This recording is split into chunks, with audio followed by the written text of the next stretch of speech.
Godt. I mit forløb vil jeg gerne, at eleverne de kommer til at designe en tabletholder. De fleste familier har en tablet, så produktet vil sandsynligvis kunne gøre nytte i virkeligheden. Og det tror jeg er med til at motivere.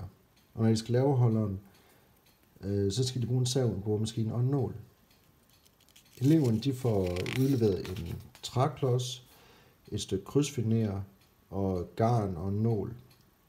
Men først så får de udleveret en træklods, og hvor de kan sætte deres krydsfiner ned i. Så der skal simpelthen saves en rille ned i klodsen. Bang. Så kan man sætte krydsfineret ned i den rille der.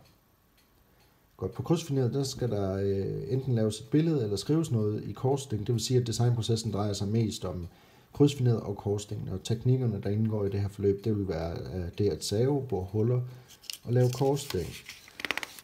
Jeg vil lægge ud med at fortælle eleverne, hvad de skal lave, og at det hovedsageligt laves i træ. Jeg vil fortælle dem, at så langt tilbage, som man kan finde spor af mennesket, så er der blevet brugt træ. Og vi mennesker bruger det stadigvæk. Jeg tænker, det kunne være fedt at få eleverne til at komme med eksempler på, hvad man bruger træ til, og hvorfor man bruger træ i stedet for så meget andet. Jeg tror, det giver god mening at tale om materiel kultur i relation til det materiale, man står over for at skulle bruge, eller er i gang med at bruge.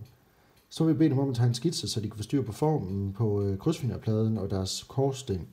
Og jeg har nogle eksempler her, hvor jeg har sat krydsfinerpladen ned i her, og så skrevet iPad på.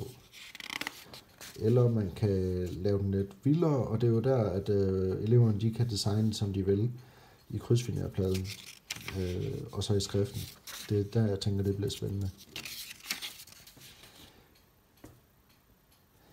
På baggrund af mine erfaringer med designprocesmodellen, som der er i Schneider og Pedersens bog side 51, altså den vi har arbejdet med på holdet, så mener jeg, at den er alt for voldsom model at trække eleverne hele vejen igennem. Jeg har virkelig svært ved at finde på noget helt forbundet af, så det tænker jeg også, at eleverne de nu vil få. Hvis eleverne de får meget fri rammer, ligesom vi gjorde til moduludprøvningen, så tror jeg, det vil blive for uoverskueligt for dem. Det er både tidskrævende og svært, og for læreren så vil det betyde, at eleverne sandsynligvis skal have hjælp til rigtig mange forskellige teknikker, og det vil blive umuligt for læreren at følge med i. Forskellige elever de vil møde forskellige teknikker, og de vil måske ikke få nok ud af det, i hvert fald ikke i forhold til, hvis de lærer samme teknikker alle sammen, og de kan få fælles instruktion og hjælpe hinanden.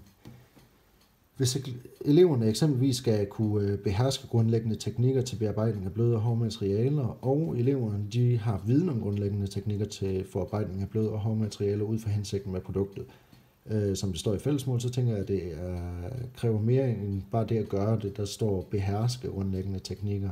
I træværkstedet kunne det være det at save, og det at beherske det at save, det er mere end bare at dele et stykke træ i to.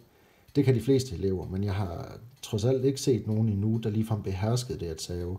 Det kræver forståelse, både for materialet og for værktøjet. Og ifølge Per Fibæk Laursen, så består forståelse af 3 elementer. Det at stå. Det er, når man forstår noget, så står man også for det. Det bliver en del af ens identitet, siger han. At se. Man ser verden på en anden måde, når man forstår den, end når man ikke gør det.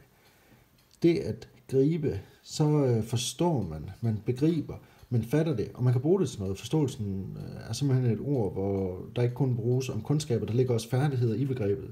Eksempelvis kan man sige, at hun forstår at spille fodbold, hvor i der ligger en færdighed. Altså, at forstå er også at kunne bruge, og når man ikke forstår noget, så kan man ikke se, hvad man skal bruge det til. Normalt så bruger man 2 kriterier til at bestemme, hvorvidt en person har forstået noget. Det fænomenologiske kriterium drejer sig om ens oplevelse, at der er gået et lys op for en, altså sådan noget i den dur. Det andet kriterium kaldes performance-kriterium. Det går ud på, at man kan gøre noget. Eksempelvis viser man, at man kan spille fodbold ved at gøre det. Eksempelvis, hvis vi så skal kigge på det at save, så er det ikke alle eleverne, der er helt med på den. Her, der kan man se, hvis man er højrehåndet i hvert fald, så er saven i højre hånd, og venstre hånd holder du på brættet. Cirklen her, den symboliserer det, vi skal bruge af træet, og det her, det skal vi ikke bruge, i hvert fald ikke lige nu. Så er det meget vigtigt, at jeg har tegnet en streg der, den skal vi save efter. Så er det meget vigtigt, at vi står sådan her, som jeg har symboliseret. Venstre hånd på den del, vi skal bruge, højre hånd saver. Så kan du se stregen hele tiden. Det kræver altså noget forståelse. Jeg tænker, hvis man på forhånd har bestemt både indlevelse og definition for dem, i det her tilfælde, at man gerne vil have plads til sin tablet, så den ikke ligger og flyder, og at produktet skal kunne holde ens tablet, så tror jeg, at eleven har en bedre mulighed for at komme igennem, eller komme i mål med deres design. Og opgaven her, den vil leve op til fællesmålene, at eleven kan skitsere og formulere enkelte idéer inden for givne rammer, og at eleven har viden om skitsers formål og struktur i forhold til design i hvert fald.